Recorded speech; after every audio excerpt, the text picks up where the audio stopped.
Hello, team. Welcome to another ATP Geopolitics and Greg Terry Experience live stream talking about the war in Ukraine. And my goodness, there's an awful lot to talk about. We were almost too excitedly talking about it before we came live. So, Greg, it's been a long time. I haven't spoken to you since before that date of the November the 5th. Sometime before then, I think we spoke. Yes, Johnny. That's been quite too long, and it's a joy to be back with you. I mean, we talk all the time, but being able to hop together and pop in here, just schedules have been crazy. I know you're very busy there. I'm traveling a lot, and we're at Thanksgiving holiday here in the United States, where people go crazy with shopping and eating and eating and shopping and eating and eating. So it's little chaotic time here, but a good time. While we're having a good time, of course, I'm thinking about our brothers and sisters there on the front, and in Ukraine, all around that nation, fighting a hellish war for all of us. So look forward to chatting with you today. Yeah, there's so much to talk about. And obviously, you know, we're not going to get away from talking about the election. And in the US, and it'd be interesting to get your sense of like the context for those who don't know us, and of course 99% of you will know who both of us are. If I was American, I'd be a Democrat voter. Greg is a Republican, but not necessarily a big fan of Trump. But there's this situation where Trump is going to be the president. And actually, there's a whole range of possible outcomes to this. And some of them might well really benefit Ukraine, or some of them might well not benefit Ukraine. And it depends on all these moving parts, not least the Trump administration itself, but then Putin in reaction to the Trump administration and Zelensky's administration in reaction to the Trump. So, and Europe and UK and NATO. And there are so many moving parts that it's obviously too difficult to predict right now. So what are your just general thoughts before I splurge my opinion? I always try to defer to Ukraine. So if I'm going to talk about Ukraine and combo that with American politics, then I need to defer to Ukraine because, okay, so yes, I'm a conservative. I am not a Trumpite, nor am I a MAGA-ite. I am, Professor Gertis and I are in the same vein. We try to be open and learn and bring people together, and where we're wrong, admit it, or let me not speak for him, where I'm wrong, admit it, learn from you. I mean, we traveled around the front lines together in a war zone, and we learned so much from each other. And Johnny, what we learned is we agree on much, much more than we disagree on. And I think the media and social media and just evil that runs around our planet, its number one job is to divide people, and divide people in places where they're not even divided. That's the horrible, horrible situation of it. So with that said, if you're talking about right now, Joe Biden, the president of the United States, we know that we have a $24 billion infusion into the Ukrainian war. I will tell you, and you know this as well, what that means is $16 billion going into the American warehouses and $8 billion of direct aid coming into Ukraine. So that's a great thing. And it is November the 27th. The inauguration of Donald Trump will be on January the 20th. Now, so that's where we have. Additionally, as we all know, and we've covered and shared and talked about, and we'll continue to talk about, Ukraine now has the ability to strike into Russia with ATACMS, with Storm Shadows. They have done significant jobs of that, striking into the Kursk region, striking into the Bryansk region. They're doing long-range drone strikes that they've already been doing, even 1,000, 1,200 kilometers into Russia, trying to strike military targets. Just a little while ago, we had a huge strike into near Sevastopol, with the combo drone strike and Neptune strike. So Ukraine is doing a good job. They're getting the support. We're hearing a lot of talk, not only from the United States, but also from Europe. Support, support, support. I did a video with a Korean a couple of days ago in Los Angeles. We were talking about it, and he was just giving such brilliant insight into why the war really must continue, because the West doesn't understand Vladimir Putin, and he says for sure the West doesn't understand Kim Jong-un. These are dictators, and they are not looking for their next political gig or thinking about the future. They're thinking about their legacy. So with all that said, you bring it down to where we're at now. I defer to Ukraine, and I'm not copping out. Today, and I have a facts only video coming out this afternoon. Today, Vladimir Zelensky and Andrei Yermak both stating, stop trying to talk about Donald Trump. He's not the president. And right now we're in the transition process. Our team is working with his team, but we work officially with Joseph Biden. And we are telling you right now that the facts of the real war are starting to come to Donald Trump. And we are still expecting good results for our support once January 20th gets here. So stop trying to predict it. Stop trying to go down in the gutter. Please be patient. We're fighting a war right now, November the 27th, not January the 20th. Yermak also stated, I'm giving away my facts only video. So here is a facts only video. Andrei Yermak stated, we will not even consider discussing any types of negotiations unless we are at February 22 borders, period. Wow. Period. Yeah. So, okay, right. So much to talk about, Greg. This is so exciting. Because one of the things I was saying, and I've said this for some time, there are several options of disaster with the incoming Trump administration, and several options about how it could be really good. One of the options of how it could be really good is if Trump is convinced that it's to the benefit of Trump that he supports Ukraine. So somehow, like, appealing to his transactional nature and saying, right, you know, if you are the hero that saves Ukraine, how cool, you'll go down in history. And he goes, oh yeah, I want to be the hero, and then ends up supporting Ukraine. Some kind of element of that. And or this other thing, which is that Trump and the incoming administration, so his group of people who were running the GOP campaign, didn't really know what's going on in Ukraine because they're not privy to intelligence. And this was one of the things that I said a number of times. Like, one of my big hopes is that he gets into power, or gets into this transition period as it is, and he then starts learning about what's going on, and is all those people come to a realization that, oh yeah, do you know why the US has been putting all that money into supporting Ukraine?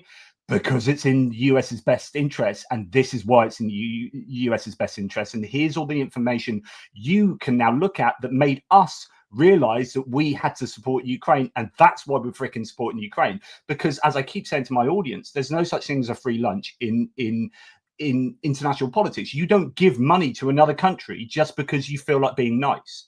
Right, a $61 billion package to Ukraine was because the US needed Ukraine to prevail. Now, you could say they were too afraid because of nuclear escalation and Jake Sullivan and all that. Yep, yes. But I genuinely hope that the Biden administration is going to, or not even the Biden administration, like the DOD and the Pentagon, will be able to convince Trump of the seriousness of not supporting Ukraine. Yeah, and I saw a question in the chat. I just want to get it, CZ. I thought we were talking 91 borders only to begin negotiations. No. So what? Yeah, I thought they were demanding. They are still in their core demanding 91 borders. But see, there's a lot of pressure coming right now to push Ukraine to come to a table, somehow try to get Russia to a table. And once again, this is what Yermak in Ukraine is talking about, and even Zelensky's office. Just stop talking about it. We're fighting a war. And nobody knows the facts yet until January 20th. Right now, we're being supplied. Right now, we're trying to defend Kharkov, which is under intense assault. We're trying to push back at Kupiansk. We're trying to support our guys on the south in Orikhiv, because the fact is, Russia is amassing troops down there. Can they take Zaporizhia? Of course not. Okay, can they take Kharkiv? Of course not. But can they devastate some regional centers such as Pokrovsk, get through Chasiv Yar, push into Konstantinivka? Can those things actually happen? Absolutely. So we're fighting a war there. And what Yermak was stating was, and I'll put it on the facts only video with the actual quote, was, we're not even going to even sit down and talk unless the initial opening conversation, remember, it's a negotiation. The initial opening conversation immediately starts from the moment before this full-scale war began. Then we can start talking about it. So make sure you don't misunderstand that. Listen, guys, it's a lot of ground gobbled up. A lot of ground gobbled up in almost 3 years. Yeah. And so what's interesting there is that the Trump plan so far appears to be the Kellogg Flights plan, which is something along the lines of, if Ukraine doesn't come to the table to negotiate, we will stop giving them aid. And if Russia doesn't come to the table to negotiate, we will give Ukraine more aid that you can poke a hairy stick at, right? But the issue is that this is a false dichotomy. And obviously they will be working on this, right? But as it stands, there is no option for what if both of them don't come to the table. And what we're hearing at the moment is that Russia are not going to come to the table. They're like, no, we're not interested. And as you say, Ukraine won't come to the table if the Donbass, Crimea, and are going to be given away as almost upfront going to be given away. So you've got this situation where neither of them are going to come to the table. So what's the option there? And we haven't heard what that option is. So, and that is the most actually at the moment the most likely outcome. Take all of your knowledge, all of that genius. By the way, hello to my daughter Grace. She just popped in the chat there. Hi, honey. Can you give my daughter a big hello in some Queen's English? Hello, Grace. There I really appreciate you being on the live stream. You just made her day, man. Tally ho. So, Johnny, think about this for just a moment. I'll try. Okay, take all of your knowledge out, take all of your experience out, take everything out. Russia right now, although being hit very hard with Western supplied missiles, Ukrainian developed missiles, Ukrainian developed drones that are really, really good. In general, though, is chewing up some ground. They've had their biggest gains over the last month or so. They're chewing it up. So that's the Russian viewpoint. Ukrainian viewpoint is we're fighting a war. Yeah, exactly, sir. We're fighting a war, and our people are dying. We've made promises to liberate our nation, to set our people free, to undo the occupation, to restore our posterity, our culture, our future, our heritage. We're fighting for the world. So just in logically thinking here, does either side have a desire to run to the table? And that is no. No. First of all, Zelensky about 3 days ago came out and said, we are a sovereign nation. And at the end of the day, we will make our own decision, speaking to the pressure that could potentially be coming on them, whether it's from the United States or other places. But guys, all of this is at the time where the war has done the opposite. It has not de-escalated, it has escalated. And this actually has value for both sides. It has value for Russia because they're chewing up ground. They're doing what they do, wipe places out, kill people, and gloat about it and think they are the savior of the world. Ukraine, due to the escalation, they're having a net positive as well, because now it's as if they've had some gloves taken off. We have some abilities now from our partners to use stuff we haven't been able to use before to do damage that we need to do to protect our nation. For example, push the planes back, push the MLR systems back, push all the stuff back that is wreaking havoc on Kharkiv and Sumy and our front lines. We're now getting in a position to better equip our frontline soldiers to take our territory back. And it's coming like to a head where both sides are at a place where they wouldn't want to come to the table. Yeah, and it's really interesting. So I think that there are a couple of elements to that. One was Ryan Macbeth did a video, a really short video, looking at how Russia can't pull out of the war because from an economic point of view, they're on a war economy. And if they pulled out of the war, they'd suddenly have 500,000 soldiers, most of which would be then unemployed, destroying the unemployment statistics. And yet you've got a situation where the ruble is tanking. All the issues with the Russian economy, which we could talk at great length about, will be exacerbated by the situation of ending the war. So they almost need the war to continue because they've only got one really active part, the domain in their economy, which is creating materiel. And if that, okay, they'll probably continue to manufacture stuff because they've depleted it, and they'll probably do that for many, many years to come. But Ryan Macbeth was making this really salient point that actually they won't want to finish this war, unless they get their kind of maximalist objectives achieved, because it will ruin them economically. And on the other hand, you know, Ukraine doesn't want to finish this war, or at least end it in an expedited fashion, because the population won't allow that. Dmytro Kuleba was saying that if Zelensky went and gave away Donbass and Crimea, he would be ended politically. That'd just be the end of him. So, you know, exactly what you say there. You can't really see both of these entities being forced to the table particularly easily. No, we're at a crossroads, and the crossroads right now does not point in the direction of slowing down, but it points in the direction of continued escalation. That's why it's so challenging. And I just don't even recommend it. For me personally, of course, we're looking at it, but you know, we look a lot from the internal Ukrainian side with our connections there, and Zhenya Nonstop on the front, and our relationships with deputy members, and the list goes on and on. So we look at the perspective a little bit differently than maybe, and you yourself have been inside Ukraine with me. So a little bit differently than maybe people that are just analyzing from the outside. I'm pulling all these sources. I'm making my viewpoint based on the sources I have, which is wonderful too. That needs to be done, and there's a place for that. But I'm telling you, internally inside Ukraine, no, man, it is like somebody coming into your backyard, leveling everything you have, and you're just going to walk away from that. Come on.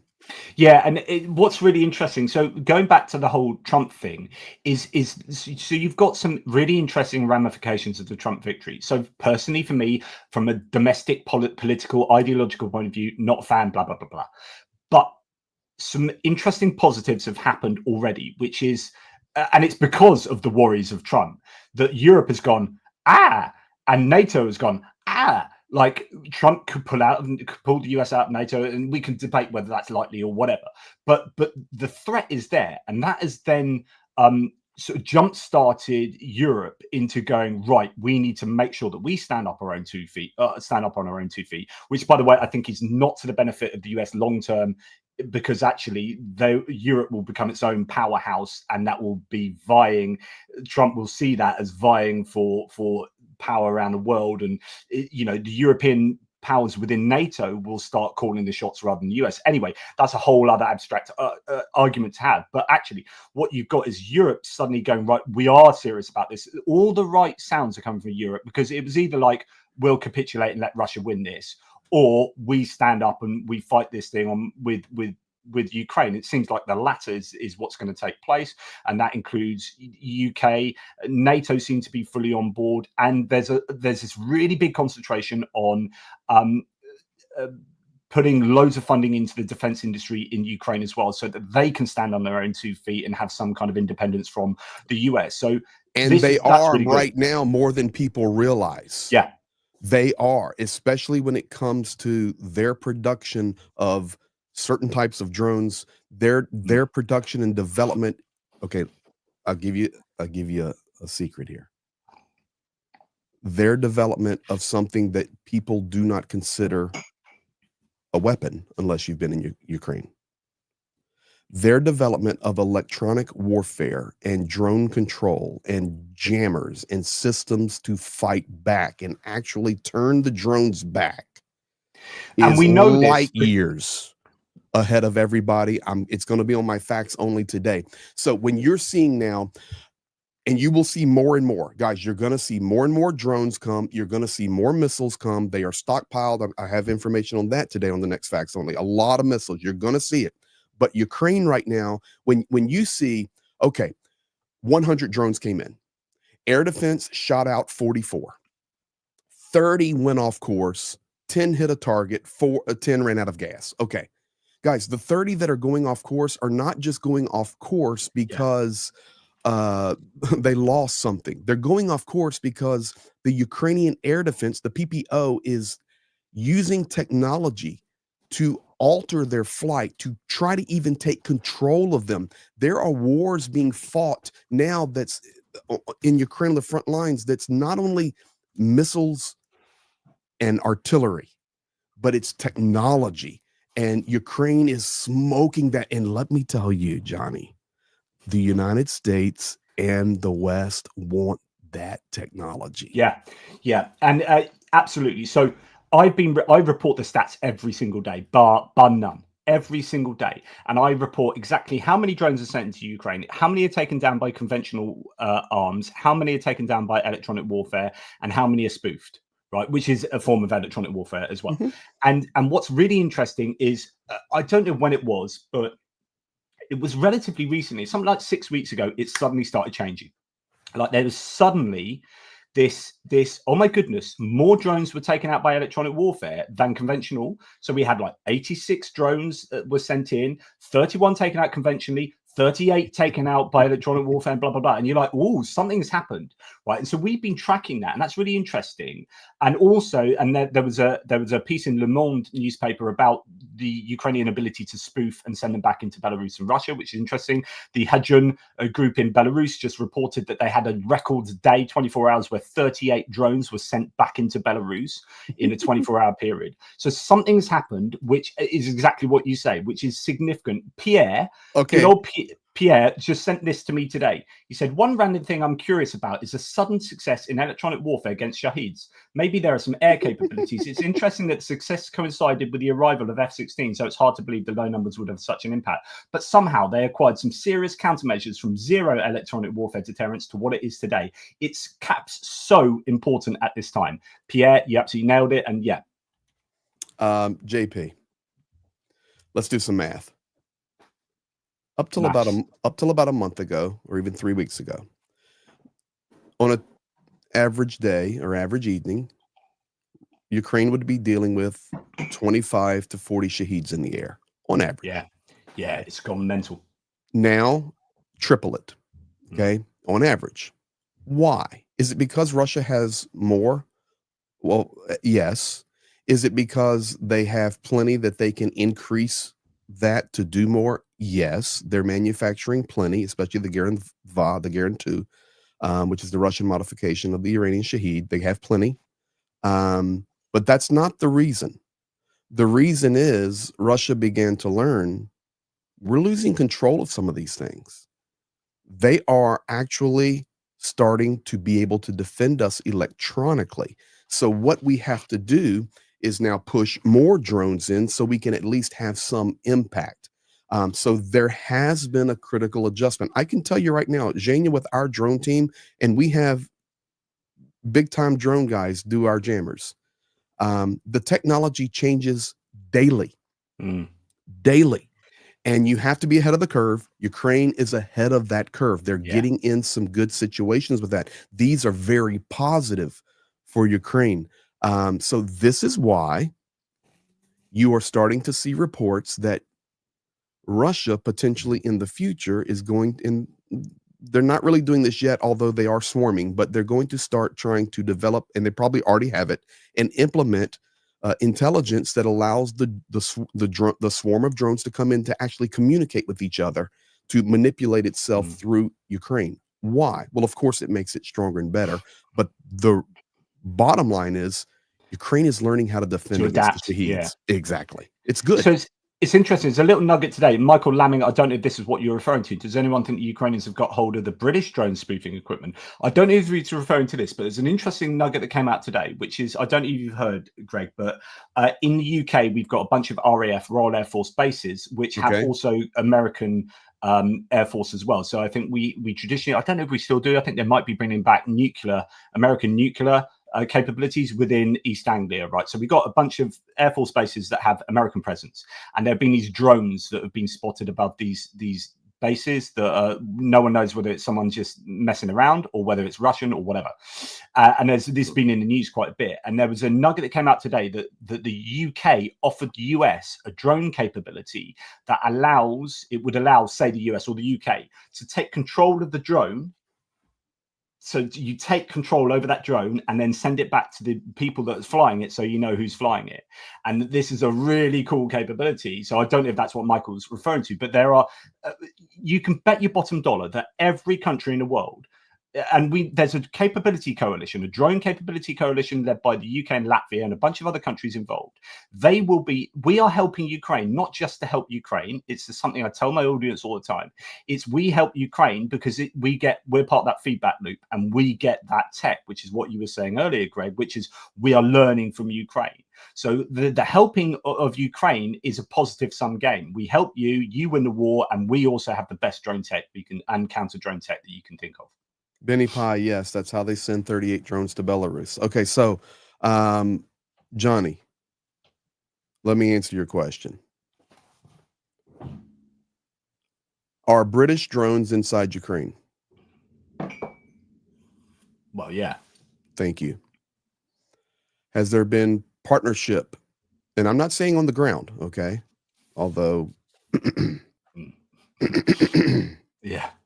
Has there been partnership between the UK drone, whatever you guys call that in your military, and the Ukrainian electronic warfare division? 100%. The answer is 100%. Therefore, we can logically assume that this information is passing. Here's the deal. There is one thing for the United States, UK, France, Australia, South Korea, which is becoming a big player on this stage now. Is there right now today? With yeah, exactly, becoming a big player. So it's one thing for you to try to look at a war from a distance and analyze the data, analyze the enemy's weapons. In this case, it would be Russia. Analyze what your partner in Ukraine is doing to make adjustments. And there's one thing to analyze that, let's say, from the Pentagon or from London or from Ramstein. Okay, that's one thing. But when you are communicating with guys who are experts of electronic warfare, and they are by the thousands across a front line that, including even up to Kursk and Sumy and Chernihiv, 1,500 kilometers, and they are everywhere in drone development, electronic warfare, technology development, you name it, they're trying it. But they're not trying it in the deserts of Nevada in Area 51. They're not trying it in the outback of Australia. Perfect. They are trying it real time against some of the best attack drones in the world. And they are making adjustments on the fly. We are learning, we are, as the West, and it's unfortunate, but this is some of the things that Ukraine is trying to say we're bringing to the table. We are elevating your ability to understand. We are equipping you to be better stewards and how to fight against this evil war machine, whether it's Russia or North Korea or whatever else, Iran will come down the line. We're battle testing it real time. And the greatest technology, I'm telling you, is not in London and it's not in DC. It's on the front line of Ukraine. And where is it coming from? It's coming from hero soldiers who are stinking geniuses that are not doing it. I'm going to my job at 9 a.m. and leaving at 5. Yes, and I'm working on a drone project. They are living it 24 hours a day, 7 days a week. The only break they get is to sleep and maybe eat something. It's nonstop. Guys, I can tell you 100% when these soldiers come off the front line, off the zero, and they're back where they're resting. So they're on for 3, 4, 5, 6 days. They come back, they're off for 2 or 3 days. They're not off. They're bringing their drones. They're taking them apart. They're doing computer work. They're working with another group. They're analyzing. They're making them better. It's 24/7. So that is why that we need to pay attention to what Ukraine is doing and the beautiful things that Ukraine brings to the table to bring peace to the world, peace through strength. Yeah. And it's incredible. And you know, I've had a period of being quite down, but the last couple of days I'm really getting a bit more enthused or a bit more positive, because Russia's economic situation is dire, and that's Ukraine's success is contingent upon that. That has to happen. There are certain things that just have to be in place for Ukraine to prevail. And one of them is Russia has to collapse economically. I think that's pretty much always been the case. My opinion has been that Putin would never step back from this war, because I don't think anything short of a maximalist gain for him would be a win. And so therefore, for him to step back, he needs to be deposed. There needs to be some issue within whereby he recedes because he's being like got rid of, or you know, the economic collapse, etc., etc. So that's 100% looking good. agree. Yeah, so that's looking good at the moment. So that those pieces of the jigsaw are being put in place. Then there's there are several things that have to be taking place. And there's that. Then there is the Ukrainian production of their own equipment, and that is predominantly missiles and Shaheeds now and attack drones. And I've been worried that the Neptunes, the scale of their missile production has not been there. Why haven't we seen them? I'm hoping it's because they're stockpiling them, but they really need those because they need to fire them all over the shop. Now, if they can scale them up significantly, that is really important. If they get their infantry fighting vehicles and other stuff that they can make themselves, then that's brilliant too, because then all they need is money as opposed to military aid from other countries, which can take time, and without the US that could be difficult. So that is starting to come online in I think a much more serious way. So that's really good. And here's the other hidden benefit of the Trump victory is that Biden has now got nothing to lose. He's almost like, well, whatever, we need to just help Ukraine as much as possible because I'm worried that Trump won't. So it's like, right, what do you want? I presume underneath the surface there are things going on where the US is saying to Ukraine, what do you need? Let's try and get you stuff as quickly as possible. Now it might be too little, too late, etc., etc. But like you said, there's a $24 billion that could get through Congress before January. I don't know whether it will, but actually the GOP they have a razor-thin advantage in the House, which is only at the moment 217 to 215, given that 3 people have had to resign, and it looks like 2 are going to be flipped in California in the Democrats' favor. So you've got a really tight GOP advantage there, and a very tight GOP advantage in the Senate, and you still got Biden. So really, the Senate broadly supports Ukraine. You could see a situation where that could go through Congress and get the 24 billion plus all the stuff that's already left, plus allowing them to shoot things further, etc., etc. Ukraine might have a good couple of months. Is my point. I cannot disagree with that at all. The only addendum I would make is you if I heard you correctly, you're stating that Ukraine does have some long-range missiles of their own production that are good, and they're stockpiling them. Did I hear you say that? Well, so my hope has been, well, they say they do. Yeah, so, yeah, okay, they do. I just wanted to clarify because that's what you said, and I agree with it. But I will tell you, Russia does too, and I personally feel that that's why Ukraine is holding them back right now. Yes, they're both holding them back. On my facts only that come out later, we've got some numbers, and I don't know them. I've got them written down over here on another thing by the hundreds of certain missile types that Russia uses regularly that are stockpiled according to Ukrainian intelligence that I believe I'm very confident they're accurate. And I think at the same time, Ukraine is doing the same thing. Ukraine, guys, even though we're losing ground on the front line, which we are, in the big picture right now, Ukraine is getting stronger. In the big picture, we need to stabilize the front. Has to happen. We really cannot lose Pokrovsk. Karakova is going to fall. It's going to be very difficult for that not to fall. But Pokrovsk, we need to hold. We need to hold Kupiansk. Ukraine doing good there. Which is, so Kupiansk is just up here where they've pushed them out of the salient that they got, a bridgehead they got into the eastern side of the Oskil River that comes and splits Kupiansk in 2. That's correct. Push the Russians back there. But this goes to something I've said for some time. Like, I've always been positive about Ukraine's position from a macro point of view. So once you zoom out and you say, right, this is what's going on politically, this is all the weaponry they're getting, all the money they get from the EU, from the World Bank, from the IMF, from the US, from the UK, etc., and their ability to start making things at scale, etc. And Russia is going the other direction. So I've always been very positive from the macro view. The problem is, and I think this might you, as someone who goes around speaking to people on the ground, might be more susceptible to the micro view, which is when you go, or when anyone goes, you know, if I was out there, I'd be going around speaking to soldiers who are like active around here thinking, God, it's all freaking terrible. Like it must be, just imagine being a Ukrainian soldier in this neck of the woods near Velika Novosilka or near Karakova at the moment. You'd be like, oh, woe is me, this is horrendous. But well, of when course, you go ahead and finish. but when you zoom out, you're like, yes, individually these places are horrible and things are tough.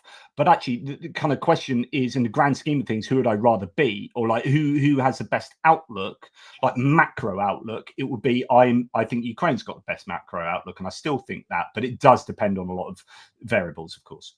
Well, for me, of course, I'd have a micro look, and you'd have a macro look. But I can tell you right now, you're talking about key cities that can't fall. I'm just telling you. Yeah. Покровsk is a logistical hub.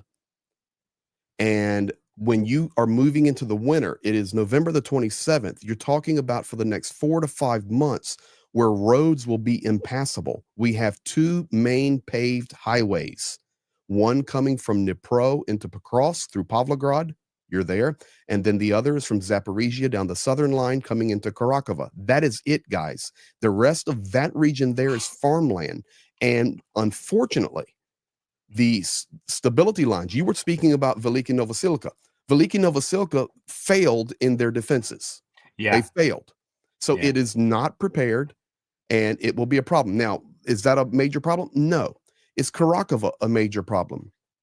It was a bigger problem than it is now. Bursting the dam actually helped because it allowed us to reposition some things.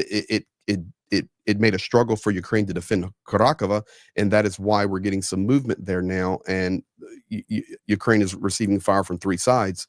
But in the big grand scheme of things, Покровsk and Kupiansk. Kupiansk, I'm very optimistic about. Extremely. Ukraine has it extremely defended. We have the river where as soon as the Russians try to come across, Ukraine is smashing them. So that is good. They pushed and also back. There's high ground here as well. Yes, they do. And they pushed back the salient. You're exactly right. So Kupiansk stabilized in doing well. And Покровsk right now, still okay. We're still like 6 kilometers from the southern side, 7 kilometers, a couple of kilometers from the very southern tip of Mirnograd, and Ukraine is holding it well. So correct me if I'm it's important. It's a very important place. That will go from micro, that would go to your macro look. Yeah. So the way I understand it is that the reason why this area hasn't seen much change is that that's where the main Ukrainian fortification line is, the main trench line is. I'm interested down here because it seems like the Russians can't really get past here at the moment. That's hopefully how it stays. But if they get around here and up from the south, I don't know what the fortification lines are around the south of Покровsk. But it seems to be like, you know, water flows to the lowest point, you know, the easiest route the Russians are taking. So the fortifications between Покровsk and the red line up there where you were pointing and Mirnograd, there is a fortification line, and they were able to get that done. That's why it slowed down right there. On the left side where you see all of your orange and red markers, there is none. Very minimal. And the other thing that you need to understand, you're zoomed out right now, which is fine, but there is a key paved highway that connects Покровsk, and it goes down to Andriivka. So it comes from Покровsk down to Andriivka and into Konstantinopol. Yes. That is what they're trying to get a hold of. That is why the push is there right now, to cut that road off. And I can tell you right now, pretty much the road is cut off. Well, it's going to be under fire control to some degree. It's under fire control. It's under fire control. It's nonstop right there. And that's just even recent news from Zhenya. He's out there running around all those roads. So what happens then is you have to pull back and work through rural roads. And then when winter comes, it becomes much more difficult. So now I can tell you the next fortification and defense line is about 30 kilometers. And it's okay. It's not gonna, you know, they're not going there tomorrow, but this is why Покровsk is so important. So important. Just to the size of it and the ability for logistical transport and fortification. It's very important. So that's good news. they haven't moved any closer to Pokrovsk. That's good. We just need to keep it that way. Yeah. Yeah, it's really challenging, but yes. So I'm particularly worried about that neck of the woods, as everyone is, right? It's been an increased pace of Russian gain there, the highest since really the beginning of the war, or since the initial kind of lightning gains of the Russians. But yeah, other than that, things are in place, and if Ukraine can have nights like last night, where I don't know if you've heard any rumors about what was hit in Crimea, but I presume some fairly decent. They did good in Crimea, and to your point, Johnny, they sent some Neptunes in addition to the drones, so there was a specific target they were going for. Which is what you want. You want that variety of things. You want your drones. You want decoy drones, missiles, decoy missiles. You want ATACMS, Neptunes. All of these will have different capabilities and different signatures and whatnot, and makes it much more difficult to be able to stop them all. And Ukraine are in a better position now than they have been for some time to be able to do that. And we haven't seen these larger strikes actually enough. We were seeing these much more. Crimea was hammered for a long time, and then it hasn't been hammered at all, really, for many months. And so it sounds horrible to say, but it's really good to see that kind of activity last night. And I hope that Ukraine can just do that regularly, have enough stockpile and have enough capacity to be able to do that. Quite a bit. Russia had moved in. It was about a week ago. I was getting the information. They had moved in some S-400 systems down there. Right. So was that the target? Maybe.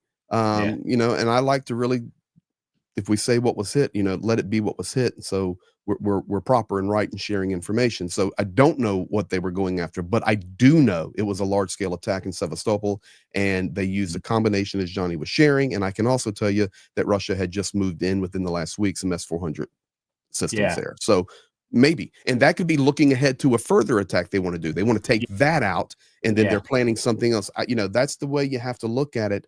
I can tell you, I know that Ukraine put a lot of effort into focusing on Kursk, and rightfully so. Man, I agree. Rightfully so. We've lost some people there, but I'm telling you, that was a very smart move. And the reason we had success there is because nobody knew about it. And they just unfolded it. So very thankful there. Vovchansk, there was 5 assaults on Vovchansk in the last 24 hours. There was 18 assaults on Kupiansk in the last 24 hours. Ukraine defending well. I can tell you, and I'll let you get to Kevin's comment there, but I can tell you, we still need to continue to push back. The strikes on Kharkiv are regular, daily. And it's bad in the center area now, where they're hitting those with the glide bombs. Sumy has picked up a little bit of activity from MLRS systems incoming, and the additional strikes. So once again, stating that Ukraine now has the gloves off, they can push these forces or launching units back, bringing a little bit of more safety to the skies, especially in the Northeast region. Yeah, because you've got to remember as well, like I keep getting not excited, it's the wrong word, but again, like positive about how Ukraine have more F-16s coming on the way. Yeah, not enough, etc., but more F-16s on the way, and then Mirage 2005Fs on the way. Like they should be supposedly, according to Sébastien Lecornu, the French defense minister, first quarter 2025. So you could be thinking January 2025, maybe. You've got active Mirages in the skies, giving their added capabilities with what they can use. Then you've got potentially talk about Gripens still.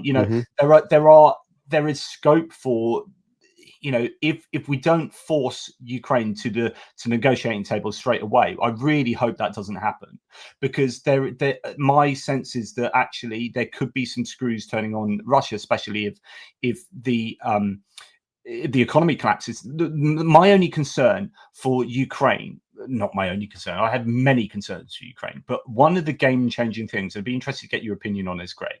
I've been saying that the North Korean troops and equipment are game changers for Russia.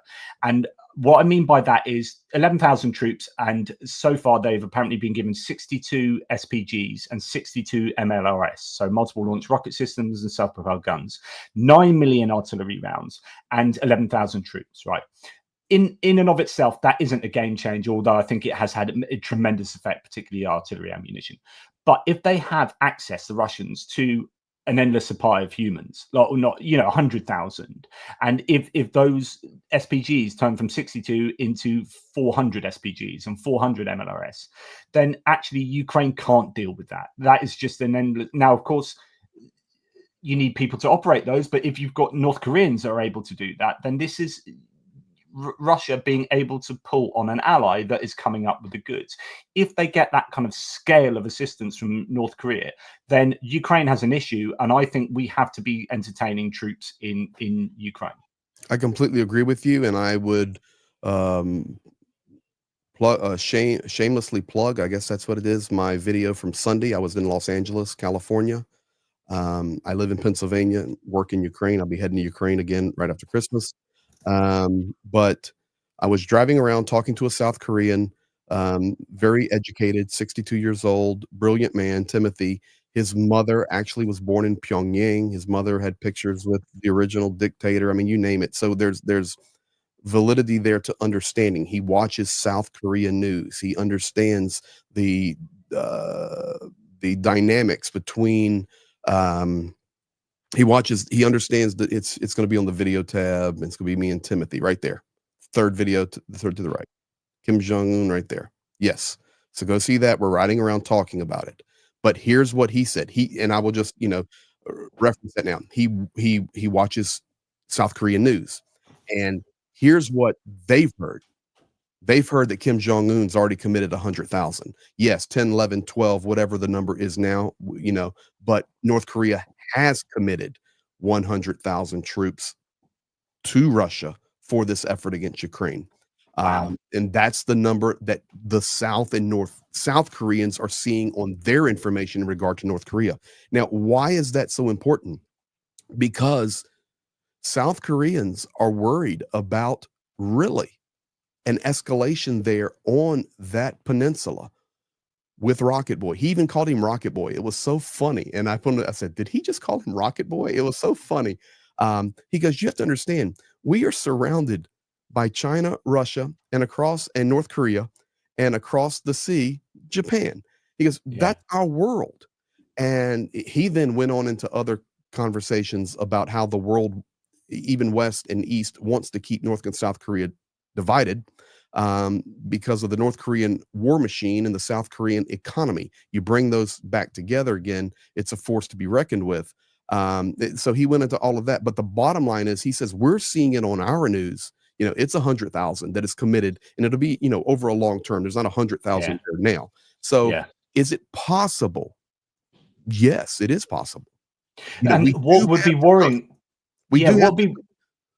I was going to say, what would be worrying if it's like a lobster boiling the pot scenario where they put 10,000 and then sneak another 5,000, another 5,000. You don't really notice it, but over a course of however many months, you've had 100,000 troops put into Russia and thus into Ukraine, and that is 100,000 troops. They are 100,000 troops that Ukraine wouldn't have had to have dealt with, and that causes an attrition of Ukrainian troops. So I am very worried about that, and I think there hasn't been so the Biden administration changed the ability to fire deeper into Russia as a result of that, which is good, but there needs to be a much stronger response to North Korea getting involved. Where the frick have United Nations been? Like, how many resolutions have been broken by Russia, and they're still sitting on the UN Security Council? It blows my mind. But, Ukraine going to the Security Council either yesterday or today. Maybe yesterday, and you have to go to that to file a complaint, and Russia sits on it. I mean, come on. Listen, the bottom line is this: there's a lot of variables in play right now, and this is why, we can talk South Korea, North Korea, we can talk China, Taiwan, we can talk Iran. We see the ceasefire that is currently in place in Israel with Hezbollah. and we'll see what washes out there over the coming days. We can see Turkey. That could be a benefit for Ukraine because that can be a benefit for Ukraine. We can see Turkey trying to muscle in on it. No, Turkey coming to the United Nations, the United States, saying, "Hey, we need some permissions here because we need to buy some Russian oil." Okay. Oh yeah, the exemptions. Yeah. The exemptions. Okay, so we see all of these variables in play, and then, like you were seeing, how we began, we start coming back in to talk about the transition. Listen, right now, things are turning very positively for Ukraine in certain areas, more positive than they've been in months and months and months. And it's almost as if we're getting a little bit of a surge or a little bit of a wave. And I stand by what Vladimir Zelensky said, and I stand by what Andrei Yermak says, and that is be patient. Be patient, stick with the plan. We're unfolding. And Zelensky point blank said, and I translated it, point blank said, when Trump's team comes into office January 20th, we will look at the proposals then. It's going to be a different war come January 20th. I wonder what could happen in 2 months, hey? Very interesting. One thing I will say, actually, one of the biggest worries I have about the incoming Trump administration is I think we're being creeped on by Georgie from Ukraine Matters. Ooh. Hey, Georgie. Very nice. One thing I am worried about is actually quite a boring thing. It's not boring, it's insanely important. And that is what the US has been doing very consistently, although it didn't do it for 7 months. But outside of those 7 months where there's an impasse in Congress, the US has been supplying Ukraine with all the nuts and bolts of how to go about doing a defensive war. So consistent numbers of 155 and 105 mil artillery shells, HIMARS ammunition, TOW missiles, Javelin missiles, AT4 and anti-armor stuff, like all of the nuts and bolts of how the stuff they go through on a monthly basis.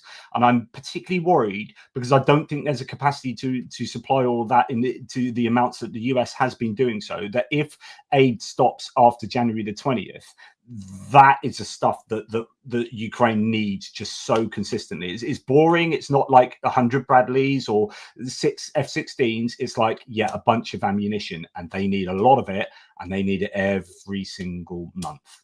That's what I'm worried about. Yeah, and I completely agree with you there. It could change. I'm much more optimistic today than I was a month ago. Well, on that note, let's get on to some thanks. That's nice and positive. So thank you, Johnny Nedregard. I really appreciate this. This is going to be great. I hope it is indeed great. And Johnny Christensen, very many Johnnies, the 3 Johnnies. That's super sticker there. And I really appreciate that. And that's one for you as well. So a super sticker for your one, super sticker for my one. Thank you, Johnny. Your former smoker, Petra Olsen, with good memory. Love from Sweden. And Diane Brooks, keep up the fantastic work. Greg. Thank you, Diane. Richard Bennett, thanks for your ATP Geopolitics memberships there, 5 of those. I really appreciate that, my good man.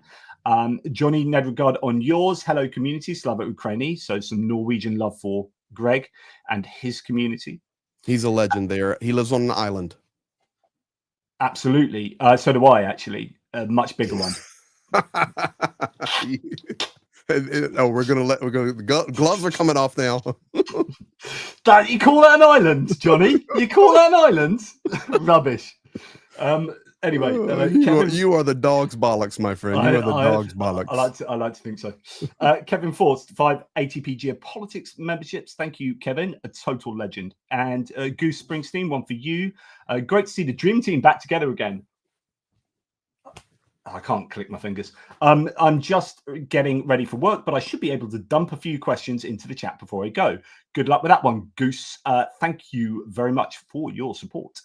Darren Vaughan, thanks. This is for you. Is that a change, giving up Crimea? Okay, so that's in reference. I know what that is. That's in reference to I'll be putting a facts-only video 2022. out this about Yermak. No, it's not, guys. They want to negotiate back to the 22 borders. Please, I will clarify this on the facts only. Yermak stating today, we won't even consider negotiations until we're back to where pre-invasion, and then let's start talking about, okay, where we're at. Yeah. Thank you to Paul. Do you ever check your Discord, JP? So a mission is I only have 24 hours in a day, and I am so incredibly busy, and I know there's a great active Discord and I need to be there more. I will try and get there tonight, Paul. I've no doubt got a million messages. I have so many messages on so many platforms, and I'm just one human being, but I really undervalue the Discord. So I'm sorry about that, guys. And thank you to Grimsoft, who does that for me. I don't thank him enough, who has made the Discord possible. So Reb Tyree, question, JP or Greg, any truth about NATO troops going into Ukraine? Saw part of the video. I think it's being discussed, and I don't know that. I mean, there will be special forces. There are special forces in Ukraine, whether people tell you deny that or whatever. There are special forces in Ukraine. They will be doing stuff. They'll be training the Ukrainians in this and that. But as far as much wider usage of troops, that will need some serious agreement from NATO and EU partners, or whether it's an EU thing or whether it's a bilateral thing, France and Estonia, or you can see why it would be highly controversial politically, domestically, politically, from any given country. That's going to be a hard one to sell your own population. But I think it might depend on something like what we find out about North Korea. What are your thoughts, Greg? Well, I think right now, I like to always do our best to share truth and facts. And like on lives like this, we give analysis and opinion. But on still videos, like you do tons, oh my gosh, I try to do 1 or 2 a day, and the lives, you're a legend. But I will tell you this. So when people make videos or they do analysis, look at it and analyze, and then take your sources from multiple sources. So like Johnny said, special forces in and around Ukraine that would be from NATO nations, 100% yes. 100% yes. Are they there actually doing battle? Probably not. Are they doing preparatory stuff and logistical stuff? Absolutely. Have I ever seen any? Okay. If you know how many, like, just say, take the SAS. I've met with a lot of UK guys. Yeah. Point blank. Like, people don't realize how active the SAS are all around the world at any one point. Like, I speaking to someone that very much knows this, and they are just in a lot of places all the time. And to think that they wouldn't be in Ukraine, but they'd be in all these other countries that don't even have like proper wars going on, like, would be insane. So yes. Secondly, we do know there's been now permission granted for contractors to come in from Americans to repairing Patriots, repairing. Okay, so now they're in the West. And what happens is people want so much hopium so fast, in which I want us to be hopeful. Trust me. I think this stream today has been extremely hopeful and extremely encouraging with facts. We're sharing truth to you guys. We are optimistic. Both of us feel better today than we did a week ago or 2 weeks ago. So we're happy. But sometimes people will say, okay, well, I know about this. I heard about this group over there outside of Kharkiv. There's a group in Mykolaiv, and they're okay, one's from UK, one's from US. And then, oh, now the American contractors can come in. Hey, NATO's there. Okay. NATO's not there. If NATO's there, you gonna know it. It's not going to be, are they there? No. That'll be a big decision, and it will need all sorts of logistics sorting out. Then you'd need air defense as well. It is a much bigger thing. You would see a war machine that this current war has never seen before. Question from Goose Springsteen. So he has dropped another one in. Thank you on behalf of Greg. This is so easy to answer. From your mutual experience and knowledge, what are the greatest needs of troops at the front line in Ukraine? More troops. I defer to you. Oh, I said more troops. I love you. But right now, I'm very angry at you. Really? Because that is my exact same answer, and you gave it that's why I had to first. get it in. I didn't even give it a second. I was like, more troops. More Anyway, what do you troops. think, Greg? More troops. Yeah. No, listen, guys.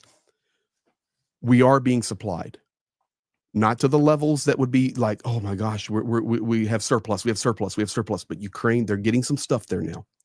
They're having the gloves off to strike into Russia. But desperately, if you were to go up to a soldier, I'm telling you, 9 out of 10, if you walked up to them and you asked them, and you know what? When I get to the front after Christmas, I will do this. I will go to the front. I will ask soldiers, if there's one thing you could have right now, what would you want? I'm telling you, 9 out of 10 will say more soldiers. Yeah. Yeah. What? Yeah. 100%. Okay. So, Goose Springsteen again. For Greg, do you think European support will be sufficient if for internal reasons, one or either France or Germany are able to sustain their current support? I am hearing the French government might collapse. I defer that question first to Johnny. To be honest, he's there in the UK. Yeah, I haven't heard anything particular about France, but they are running on a government which is kind of a bit of an ad hoc government run by Michel Barnier, who's doing a pretty good job by all accounts of running the government. You've got Emmanuel Macron, who's in place until 2027 as president. So I don't think you'll get too much of a change. But the problem that Emmanuel Macron has is he's sort of a lame duck, as in he's got till 2027. He's really strong on the rhetoric, but it's quite difficult to get the whole country along because Rassemblement National, the right-wing populist Marine Le Pen party, is although she is going to court at the moment, I do believe, but anyway, they are much more in support of Putin, and that really compromises the French. But interestingly, when you look at polls, the French population are vastly in support of military aid to Ukraine, so that's a really good sign there. So I've not heard that there's going to be a collapse, but the question of will there be sufficient aid? Europe are ramping up, and it's like turning an oil tanker. But there is significant ramping up of production of stuff right across Europe, and there are still decisions getting made now. Like Estonia is trying to start up a business park of like 3 or 4 entities to build like more shells and whatnot, and that's kind of a 1 or 2 year plan. So things are just consistently going into supporting European manufacturing of defense defense stuff. Is it enough? Will it replace the US? No, not at the moment, but it's improving, and it will go some way to replace that. It's all going to be about political will and essentially money. And when you've got different departments vying for money, then it becomes difficult to say to, particularly in France, where you've got a lot of maybe, or Germany, where you've got a lot of AFD, is say to them, actually, we're going to spend money that you might want to go towards doing this and that inside the country, and we're going to spend that on manufacturing military stuff to send it to Ukraine. That becomes a difficult sell, but it's that important that we need to do that. Really, so is that yes or no? I it's a kind of don't know, but I think we are trying. It seems like there are signs, rhetorically, the signs at the moment. So Poland, it's going to be a lot to do with Poland. And it looks like Donald Tusk and Poland are taking a bit of control inside Europe, which is interesting. So they were the ones that got together, UK, Germany. So the Weimar Triangle, which is Poland, Germany, and France, they got those together with the UK and I forget who else. But this is important. So I think that there are all the signs that we are going to be giving it a damn good try. Will it be enough? I don't know until it happens. I completely agree with that. There's a nation that you didn't talk about there that I think is a wild card, and it's not in the question either. Oh no, it is in the question. Germany. Yes. I think they're a wild card. I think we're going to see some positive surprises out of Germany. Honestly, I know they are like stonewalling the Taurus systems. I know, but Germany has been a good supporter of Ukraine in 100%. General. And people get like obsessed about Taurus, but outside they get obsessed about Taurus. But I'm going to tell you, a majority of the aid I've seen from Europe with my own eyeballs on the front lines is German, and a lot of it. And I can't throw Germany under the bus. They have their own issues, and they're working totally through. Agree. They're going to be there. And then you mentioned Poland, very interesting. Poland's not going anywhere. They're going to support Ukraine, and Ukraine made a very positive step over the last couple of weeks for something that most of you guys probably are not seeing on mainstream media or on, YouTube, wherever you get your information from. But Ukraine actually opened up and made the relationship for Poland to come in and do DNA studies for their lost people in the Volyn region. I didn't report this, but yeah. It's a cultural game changer. This is something that the Polish have been crying for. Listen, this was Poland. This was our people. This is our land. It's now war torn. We want to get in there. We want to see if it's our family members. And Ukraine has cracked that door. Not only cracked it, opened it wide open in the Volyn region for Polish. This is a cultural issue, a people issue. Yes, let's partner together. A historical issue. Yes, let's partner together. Ukraine. There's a lot of things happening right now. And I'll add to that. Denmark, Finland, Sweden, and Norway, as the Nordic nations, and the Baltics are, as a percentage of GDP, helping out more than anyone in the world, right? So those nations are at the forefront of support. And then when you've got Norway, who has got a national wealth fund that has done very well out of the war because they are pumping oil out the North Sea, and that the price of oil has gone up due to the war, they have made a ton of money that's feeding into the sovereign wealth fund. They have now come out this week or today or yesterday and said, we are proposing to spend double the amount on Ukraine next year. So when you're looking at the US, and okay, Norway's a much smaller country, and that only amounts to say $3 billion or $2.75 billion instead of 60 billion. But you start seeing the amount of aid from these countries, and then they're starting to ramp up their artillery, ammunition production, etc. And you Czech Republic. And then you got Czech Republic. You start thinking, okay, Europe is pulling together. The signs are at least somewhat positive. And you want to know who's watching that? Donald J. Trump. Yeah. Listen, I'm being positive here. Yeah. We said, wait and see. Zelensky said, wait and see. Yermak said, wait and see. But there is no way anybody wants to lose this war. Nobody. And I'm just saying, be patient, wait and see, because when just a person looks and says, okay, UK is talking this way, supporting this way, France supporting this way, Germany, such good, solid support throughout the entire war. Yeah, we've had some big issues and hangups here and there, but who hasn't? Who hasn't? It's a war.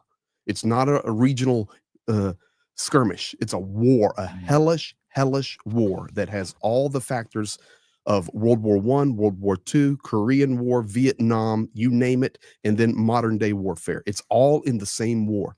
And the US is looking, okay, other nations want to support this. So there's a lot of Norway. So yeah, this is Andrew Perpetua's come on. Thank you, Andrew Perpetua. I've never met you, but I watch your stuff. Thank you for everything you do, brother. Absolutely. And this is interesting. So Andrew with his team and Tochny have Ireland and some Norwegian knowledge on board. And actually, so what the right-wing opposition government, so you've got I think a centre-left government in Norway under Støre, he's really good. I like him. But they've been pressured from the opposition government to actually treble, not double, but to treble the amount of support they get. So Andrew's saying it could be a case of like we have seen with Germany, which is where you initially say we're going to spend this much, and then throughout the year you add to that and inflate it. So it could be, I don't know what particularly Andrew is referring to there, but it would be great if they get more than double. And remember, a lot of this aid is in the form of stimulus for the economies of the countries involved. Now, I know the Danish model is slightly different, which is that, okay, we've kind of maxed out our defense industry. There's nothing left we can build that the Ukrainians want. So we end up, the Danes have then gone, we're going to invest that directly into the Ukrainian defense industry, which is fantastic because that's the next best thing. By the way, why Ukraine? Such a good stream. Thank you very much. And that's James, who has signed up, and he is now in a unit, I do believe. So good luck to you, my good man. When you talk about people like James, I just have a lot of respect. The guy's there, he's reporting, he's sharing, he's caring and fighting. So God bless you, James. Absolutely. Blonde Bombsheller gifting 5 Greg Terry experience memberships. Thank you, BB. Awesome. Goose Springsteen, how in danger is the Ukrainian war effort from the degradation of the power system? Significant. Yeah. Sorry, I jumped. I wasn't going to give you the first one on that one. No, Significant, guys. I was going to defer to you. No, so we are scrambling to continue to reinforce electrical infrastructure, power generation infrastructure. But I will give you one example. Ternopil a couple of days ago was struck. Yeah. I did a report on it. I actually translated the mayor who came in.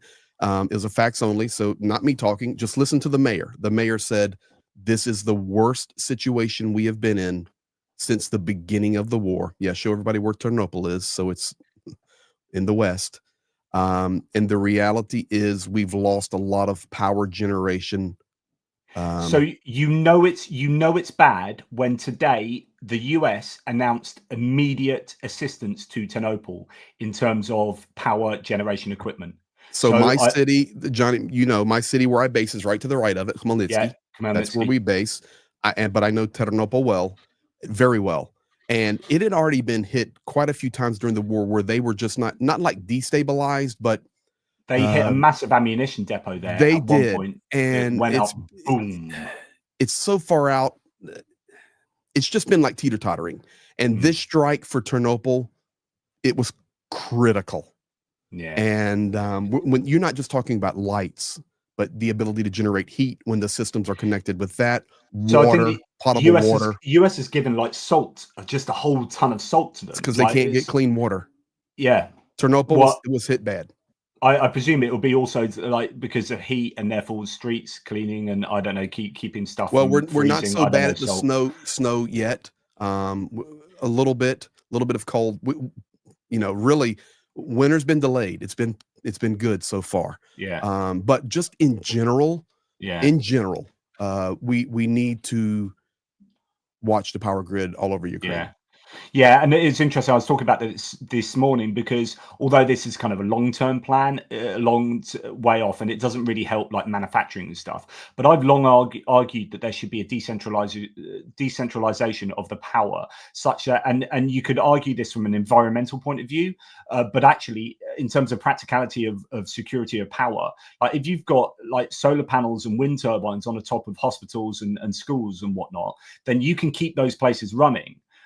To some degree, or when you've got like you can talk about small nuclear generators now, the sorts that you get on submarines and stuff. If you can start popping these up around the place, then it's about, okay, if you're going to hit the grid, if you're decentralizing power, then it really helps you to stay, keeping the lights on when your thermal power plant gets blown up. So although that's probably a couple of years down the line, like I would have, 2.5 years ago, I would have been ordering gazillions of solar panels into Ukraine to just, for things like schools and hospitals, let's keep them, so they're not draining so much on the power, et cetera, et cetera. Anyway. And to be fair, I'm not gonna play devil's advocate, but I'm gonna be fair. I could put you in a truck right now and take you to solar farms in Ukraine that are mind-blowing how big they are. They have done that. Do they need more and more decentralization? But once again, you have to understand Ukraine, the nation of Ukraine was reconstructed on the Soviet system. So everything is integrated. So power. Even the power, rail systems, everything, electrical grid, how it operates, how it functions. So all of that is having to be changed and adjusted during a war. So yes, they definitely need it would be help in that decentralization, especially the energy grid. I did see a question there that's I was just saying, Cheryl, I have Rick on in the bedroom, Greg on in the living room, and JP on the iPhone. Thanks for supporting all the channels there. That's amazing, Cheryl. Thank you, Cheryl. Amazing. You are a legend.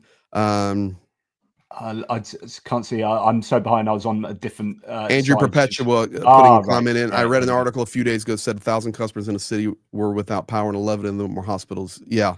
Wow. And it's not just, I don't know what city you're referring to there, Andrew, but it's not just there, guys. When you get to a lot of these Dnipropetrovsk, okay, so Dnipro, in Dnipropetrovsk region. Yes, that's absolutely accurate. That's exactly what I was going to say, Andrew. We hear about the big stories like a Chernobyl. Oh, it must be really bad. U.S. sending instant aid, whatever. But the reality is, you get out within a couple 100 kilometers of the front lines, and I'm saying a couple hundred now, and you get into cities that have 10,000 and 20,000 and 30,000 and 50,000, which are scattered throughout. It's really a challenge on the power grids there. And it doesn't make a lot of the news. And yes, you're dealing with hospitals, you're dealing with schools, you're dealing with, because a couple 100 kilometers back, they still may be trying to do school at the building, to be honest. So it's a challenge, and we need to watch it as we are getting into the colder season, just cranking up now. Yeah. James Cowley, thank you for your 5 ATP geopolitics memberships. Really, really kind.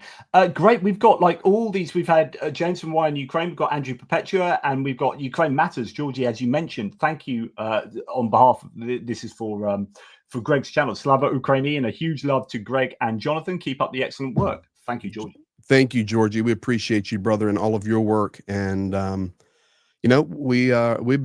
was on the Shills and was with Starsky Saturday, and Starsky says, you know what, we're just a big family, to be honest with you. We've been here, and our relationships grow. We may not always see things the same way, but that's okay. We're doing our best to bring truth and understanding into Ukraine, and all together we make a powerful team. And Georgie, you are a huge part of that, so Absolutely. Thank you. And Starsky actually made a joke. He says, there'll come a day when we'll just pass our credentials around and stream for each other. And I wanted to say, well, actually, I already have Johnny's credentials, and I have Gertis's credentials saved in my vMix. They trust me, because when I do a live and push them, I push it to their channels. I don't use the system Johnny uses to push mine. Don't you go on my like philosophical channel and start saying, by the way, there is a God. I'm Johnny, and I'm saying there is a God. Like, no, close it down. Control Alt Delete. I'm not a pint of Guinness guy, but maybe I'll do a pint of Guinness guy and shave my head and grow a white beard and come on there with my best Queen's English and talk like a tippling philosopher.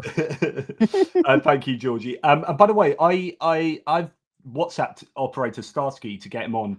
Like loads of times. He's never read a single one. I'm wondering if the number is still the same. You have the wrong number. I'll contact him for you. Yeah, thank you. Yeah, no problem. That'd be fab. So Estelle here says to Greg, and thanks on Greg's behalf, I've seen info indicating that Sersky has said there is a counteroffensive coming. Do you have any info on that, Slava Ukraini? I do. There will be an offensive coming, because Ukraine cannot continue to fight a defensive war only. Where will it be? I would never say that, even if I knew it. But here's what I will tell you. We have the one counteroffensive going there where Johnny's at on the map now, in the Kursk region, and that has been so important for Ukraine. And to be honest, yes, Ukraine needs another counteroffensive. And one may say, okay, guys, it was 15 minutes ago in this live stream. You answered, if there's one thing a frontline soldier could have, it would be more soldiers, and that's on the defensive lines. Yes, that is true. But the fact is, when Ukraine is able to open up a counteroffensive, Russia does have to rotate troops. They rotated troops to support the Kursk initiative before they started bringing in others, including North Koreans, and Ukraine needs that. Now, I will tell you this. I got some commander comments and video coming today where they says, listen, we're all for a counteroffensive, but we need soldiers. It's the same reoccurring theme. So do I think there will be one? Yes. Sersky said it. I believe there's something in the cards, but I think it will be like the Kursk, which was successful because nobody knew it was coming. And I think that is what, when, where, and how we will see. But for sure, it's in their plans. For sure. Yeah, my opinion is, I've done videos on this. I think the Kursk offensive was the right decision and still remains the right decision. They could have done things slightly better in certain areas. I think Andrew Perpetua's got a good handle on some decisions they made that were suboptimal in that. But the general, what they did, if you look at the visually confirmed evidence of the equipment that the Russians have lost up there. They have been smashed recently. Now, the Ukrainians are holding on. They are losing some of that land up there, and it is really tough for them. But my goodness, they're making the Russians pay. They've got the best Ukrainian units up there. The drones are operating really effectively. They are attriting the Russians at pretty crazy rates, and certainly have been. The Nalcio, there's a source online that adds up regional losses, and it's about a 4-to-1 loss ratio for visually confirmed stuff up there that he's got, but I'm sure it's even more than that from what I've seen. Some of that equipment, although the Ukrainians do lose more of their equipment up there than anywhere else, because there's actually maneuver warfare going on in Kursk, rather than this very positional, you're in a trench waiting for the enemy to attack. The Ukrainians use a lot more equipment up there. But why they attacked up there, and I'm sorry to go over the same ground, but it's important to answer the question that we just been asked. Why it was important to attack up in Kursk is because there were fewer fortifications and fewer minefields and fewer people to man those fortifications that were there. If the Ukrainians were to put, I don't know, 10,000 troops into Pokrovsk, you would have slowed down the Russian advance there. But you wouldn't wrest back the initiative. What Zelensky and Syrskyi are saying is that you can't prevail in a war if you're always in defense. You have to get the initiative back somewhere. So Kursk was about getting the initiative back and making the Russians think about things and changing to the tune that the Ukrainians are playing. Like, if you just put the troops down on this front line here, you are doing what the Russians want you to do, and the Russians are dictating your moves. By going up here and attacking, you're looking at the weakest place on the front line. You're taking the most territory you can with the fewest number of people and exacting the highest cost on the Russians and forcing them to do stuff. And then you have things like, well, in Sudzha as well, there are pipelines that are really important. So that's you get these added benefits of having operational and even strategic gains there. This brought in Wagner back from North Africa, and you've got North Koreans brought in here. This was a successful incursion. Would you mind zooming in on that again? Not so. Keep going. Stop right there. Stop right. Nope. Go back a little bit, or pull it to your right. Yeah. So I'm going to tell you guys this now. Everything Johnny just said is 1,000,000% true, accurate. I completely agree with it. But there's one more reason that Ukraine invaded Kursk. Russia was coming for Sumy. They were stockpiling, and they were amassing troops. And this is not just from media reports out. Guys, you can be in downtown Sumy, and I can have your butt in Russian territory in 30 minutes by car. It's that close. You come out of northeastern Sumy and you're in Russia quickly. They were already, of course, within range for glide bombs and other types, but Russia was amassing troops up there, and Ukraine recognized it. It's not only coming from the media, but in this area here, I've had Johnny up in that area very close to the Russian border, and I've actually been across the border. I've been on all of those lines up there in the different forests and the different plains and all of those regions. We work with a lot of soldiers in that region, and they told us months and months. I can talk about it now because it's ancient history. Greg, they're coming. We're doing our reconnaissance at night. We're seeing the buildup. We're seeing the buildup of equipment. We're seeing the buildup of hardware. We're seeing the buildup of troops. And you can't talk about it, Greg. You can't talk about it. They're coming. When I was there, the village where we were staying in, which was right on the border, we were staying in a guest house, and then we visited the soldiers in a house in a village who were drone units, and also others like snipers and whatnot. They had to move out of that house further back because that was becoming too hot for them. They were coming. So that was an example. So the fact is, this Kursk, to answer the question now in a nutshell, this Kursk counteroffensive was multifaceted purpose, and it was a game changer for Ukraine. I'm telling you. Could you imagine right now if Sumy was under intensive pressure like a Vovchansk on Kharkiv, and they now were able to push onto Sumy with more MLRS systems and into Kharkiv like they're doing there? The pressure would be immense. This was a real necessity for Ukraine. And to answer that question, which was so important to get to the end after all of our thought processes here, Where and when and how Ukraine's counteroffensive will happen or be will be a surprise for everybody, just like the Kursk was, and it will be absolutely necessary for multi-purpose reasons. So my thoughts are it's Go ahead, man. it's almost certainly going to have to be on the northern border somewhere No question. for the same reason that the Kursk one was. But what the Ukrainians were able to do for the Kursk attack was they could cover their amassing of troops by claiming it was defensive, precisely because you said that they were stating this in the information spaces, by putting the groundwork in, saying that the Russians are amassing troops in Sumy. So that gave them permission to amass their own troops there to supposedly as a defensive force, but they end up being an offensive force and caught everyone off guard. Now, the challenge for the Ukrainians now is that they probably can't do that. So how can they get, the Russians are going to be looking everywhere. So if the Ukrainians have announced they're going to do a counterattack, you can bet your bottom dollar that the Russians are going to be doing reconnaissance all over here, and it's going to be much more difficult for the Ukrainians to do a surprise attack. And so where your hand is going around there on all of that map, that is, some of the most active places where Russian DRG units operate doing reconnaissance. So for sure, they're going to be heightened and paying attention.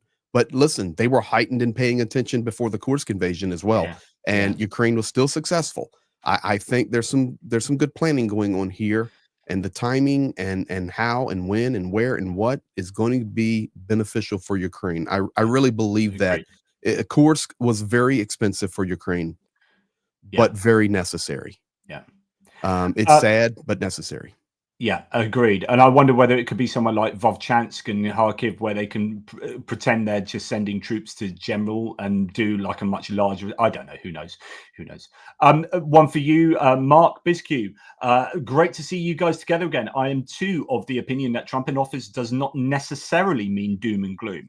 And my general opinion is, if there is an advantage for Ukraine of Trump coming into power, it won't be because Trump wanted it out the goodness of his heart. It will be a coincidental. It'll be like collateral. Do you know what I mean? Like Trump isn't coming in and saying, Trump has never said, I really want to help Ukraine. Like, Trump is not interested in helping Ukraine for the sake of helping Ukraine out of moral and political reasons. Trump will help Ukraine if it is beneficial to Trump to help Ukraine. And so, but that's not to say that won't happen. If Trump does a good turn for Ukraine, it will come from not a good place in his heart, if you see what I mean. Does that make sense? I do. I completely agree with that. But it could well happen. It could definitely happen. Yeah. And let's hope it does. Javier Alvarez, great live stream, both legends. Keep an eye out for oil prices along with the ruble, with the rubble. Yep. Please send my regards to Zhenya. Will do. Thank you. I'll be talking to him later today. Thank you, Javier. And the ruble is still 113.15 to the dollar. So just to give you the ruble update, as it has been tanking. Kevin Keeper says, or Keeper, wish I could do more, but I'm helping as I can. Question for you: would you or could you have General Ben Hodges on your show? Thank you to Kevin. I would love Ben Hodges on my show. I've been thinking about that for a long time. I work so crazy hours that I end up struggling to just find time to contact people and get them on, because I go into a machine mode where I just like do my contents. But I need to take time to read some messages on Discord and then actually contact people to get them on my show. So I would love Ben Hodges on my show, but we'll see. Bell Ogilvy, my eyesight's not as good as it used to be. Ogilvy became a YouTube member. Thank you, Bell. What a total legend. And I'm sorry for butchering your name. Bell Ogilvy. Ogilvy. I said, that's what I said. You weren't listening. Okay. AJ Simo, always a ledge, says for tea, beer, or general morale boosting comestibles, keep on keeping on. Thank you, AJ. AJ is a wonderful supporter of the channel. I really appreciate that. I haven't had too much wine recently because my partner's daughter, who I can see through that window right now in the kitchen, is overdue. She's ready to pop. She's 9 months pregnant plus, and she's staying with us for the first 6 weeks after having a baby. And so I can't do my usual tippling and then obviously drive to the hospital to have her pop one out. So yeah, Johnny, you could deliver it there, home delivery. Yeah, I'll probably be doing a live stream at the time. No, I'll opt out that one. Thank you very much. Myro, thank you very much, Myro. Why is Ukraine not targeting Russian energy infrastructure? That's a great question. Greg, what are your thoughts? Because they can't hit enough of it to really damage it. It's massive, guys. When you're talking about Western Russia, yeah, they can do some dinking on it, but what is more important? Putting putting Rostov-on-Don in the dark, or getting those airplanes and MLRS units and strike units that are wrecking Ukraine on a daily basis with glide bombs back to defend Ukrainian sovereign territory. So it's a trade-off. Yeah. Could they? Yes. Does Russia have a lot of power generation? Yes. Would they then feel some of what, for example, Ternopil is feeling right now? Absolutely. But is that the best use? The best use? No, I think, in my opinion, the best use is to defend your country and do your best you can to get those glide bombs to stop dropping on Kharkiv. Yeah, that's definitely got to be top of the list. I mean, we have seen the odd power plant get hit, but they're usually closer to Ukraine because obviously they're easier to hit. And I wonder whether it's not so much about taking out the power plant itself and the trouble that would cause, but it might be as much about saying to Russia, oh, you need to put air defenses around here now. So like there are reasons to strike things that you don't really care whether you blow them up or not. But I wonder whether there's a lot of, like, when you see these 1 or 2 drones going to places, I often think that's a waste of time, because actually you need to, if you really want to take somewhere out, you need to send 50 drones at a time, 100 drones at a time at that one place and just do it over. So why bother sending 2, 3, maybe 4, 5 drones? I wonder whether that is because you're just saying to Russia, oh, we can hit this. It's within range. Here's a couple of drones. What are you going to do about it? And then they have to think about where they're going to move their air defenses. So then they move some air defenses from here over to there. And you're like, thank you very much, because we really wanted to hit over here, or something like that. The analogy I always give is that you've got a bed that is too big for the blanket, and you're pulling the blanket over here and it exposes a part of the bed over there. So then you go over there and you pull some blanket that way and it exposes part of the bed over there. That's the air defense situation for Russia, and to a degree Ukraine as well. And so, what you're trying to do is get Russia or Ukraine to pull that blanket into an area that exposes another place, and then you hit that. Anyway, completely agree.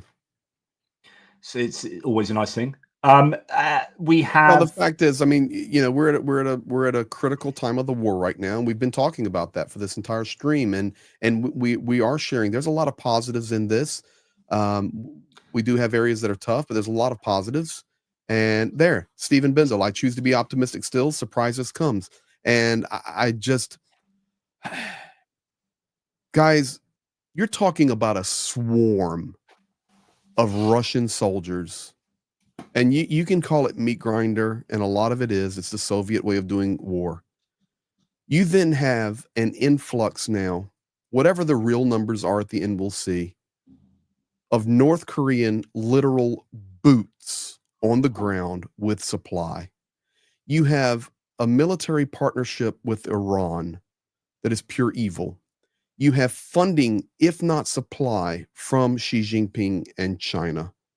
You have a United Nations that has Russia sitting on the Security Council, the invading evil nation. And we are pushing 3 years in this war with a nation that is war-torn, at times regularly underfunded, undersupplied. But my goodness, what a war they are waging. So when it comes down to making some military decisions, maybe whether to hit this or that, or we counteroffensive here, or we do it there, Ukraine has done an unbelievable job. And I defer to Volodymyr Zelensky, who said, if you will just supply us, we will win this war. If you will just stand with us, we will win this war. We, as Ukrainians, know how to fight Vladimir Putin. We, as Ukrainians, understand that propaganda and war machine. We, as Ukrainians, are fighting not only for our nation, our sovereignty, our people, our lands, but we're fighting for you. Supply us so your children don't have to go to war. The man nailed it. And Greg, they're doing kudos. If you keep speaking like that, I'm going to stand up and beat my chest. I'm going to strip my jumper off, to get my hairy chest out, and just start getting all like bellicose. It's a fact. Yeah, it's a fact. You've been there, JP. Unbelievable what they're doing. It's an awesome country, and I hope to go there many, many more times, as long as my health permits. BTC Bandit, thank you very, very much. A very kind super sticker, by the way. Really appreciate that. And Stephen Bendal from Norway, gifting 5 ATP Geopolitics memberships. Thank you. Really appreciate that. We have Mr. Stout saying, can I have Witch on my channel? Broken record. I know you're pretty to place up. What are you saying? Are you saying I'm not pretty enough? That's harsh. But I would happily have Witch on the channel. So if you can sort that out, I would love that. Thank you. And not only are you cute, Johnny, but I have kissed your forehead. True. And it's a big old forehead. It's a big one, but it was very soft and had a very pleasant aroma. Yeah, thank you very much. That's today's strangest comment, and I like it. So I think we have covered an awful lot. I've seen a couple of disdainful looks from my partner through there, who wasn't expecting me to be doing a live today. I hadn't quite given it. She tried phoning a few times, and I'm like, I'm on a live. So I'm probably going to get a bit of a tonking. But it's been wonderful, though. Yeah, this has been actually really positive, and I think I needed that. I think we haven't talked about how it could all go wrong for Ukraine, and let's be honest, that there are also options with the Trump administration coming in that could end in absolute disaster for Ukraine. I have hope in the existing structures like the DOD and the Pentagon. I have hope that they know what they're doing. They know what's in the best interest of Ukraine, and that's why they've been doing what they've been doing. Even though we can argue they haven't been doing it enough, that's going to be coming from a warrior of anti-escalation, which I've said before, we shouldn't dismiss that. Like, it explains an awful lot, but you can't mess around with escalation. Like, I think they made the wrong calculation, but they're thinking if we get this wrong, there will be a nuclear war. And that is obviously the worst case, and the worst outcome, right? And so when apparently earlier on in the war, the US had made a calculation that there was a 50% chance that they were going to use a nuclear warhead in October 2022, I think it was, then actually that makes you realize why they were being so cautious and have been so cautious. So I do understand that. We can easily dismiss Jake Sullivan and people like that for being overly cautious. Hindsight is always 20/20. But on the other hand, I still think they got that calculation wrong. And hopefully the incoming administration will not feel so shackled to that kind of thinking. If they do decide to support Ukraine, that they do it fully and properly. Well, I'll tell you what, JP, we'll just have to do it. We try actually, guys, to do a joint live a little bit more often, because we have good chemistry. We know each other personally. We've been to the front together. We come from different backgrounds and some things, different viewpoints, but you can see how much we actually agree on. And I'm telling you, I've taken Johnny right to the front, and even with his health conditions, he's a trooper. He's a legend. And I'm telling you, if I'm going to war with anybody and I got to pick a team, Johnny Pearce is going to be on my team. I promise you, he's a warrior. And so we just need to do more of this, at least a couple times a month. I think people enjoy it, and we've just got that chemistry from, we personally know each other. So it's I can't believe you just said a nice thing as well, because I was just going to say, yeah, we do agree on an awful lot, and where we don't agree, I'm the one that's always right. That's correct. But then you said something nice, and I don't feel like I can say that anymore. Well, thank you. But I do notice that on the live stream today, you chose to have your hat on, because the last time we were on, the light shining on your forehead, I paralleled to the work of the Holy Spirit in your brain. Yeah. It was actually secular enlightenment trying to get out. Just Yes, Andrew Perpetua, Lloyd Austin was the real issue. That would be interesting. I'm interested in what history would tell us about this conflict. There's so much we don't know, and I wonder, you know, in the 5-10 years afterwards, you know, as reality seeps through, emerges, you know, as historians delve into what has taken place, it's going to be interesting because we've experienced this, and a lot of us experience this more than any other period of history or any other thing in the history of our lives. I can guarantee you, my audience watches me freaking bang on about this war for like 5 hours a day, or sometimes. Like, that's insane. But the amount of knowledge that we are imparting and sharing with each other, and the amount of analysis we're all doing, this is a period of time and a place in the world about which we will never have as much focus in for the rest of our lives. And prior to this, I can guarantee. And it's just going to be fascinating to see for us, like, oh, that's what happened at that point. Oh, that's who was responsible for that. Oh, I understand why they made that kind of weird decision there, you know, on both sides of, or on all sides of this conflict. So fascinating. And Andrew, by the way, you know, we need to thanks for that, by the way, mate. We need to hang out again and get some touching you guys and have another stream as well. So thank you for imparting. Yeah, and anytime, Andrew, you want to hop on, you're more than welcome, man. Appreciate your work immensely. It does incredible stuff and works like a trooper. I have so many people saying, oh, can I get hold of Andrew? And I want to help out. It's such a particular thing that he and his team do that, you know, it takes a certain kind of person with a certain amount of time and skills to help out Andrew. But if you are interested in helping with the data collection, with the geolocations, with all that stuff, go to the Turchny, TOCHNYI, Turchny website, and there is an application form where you can go and help out.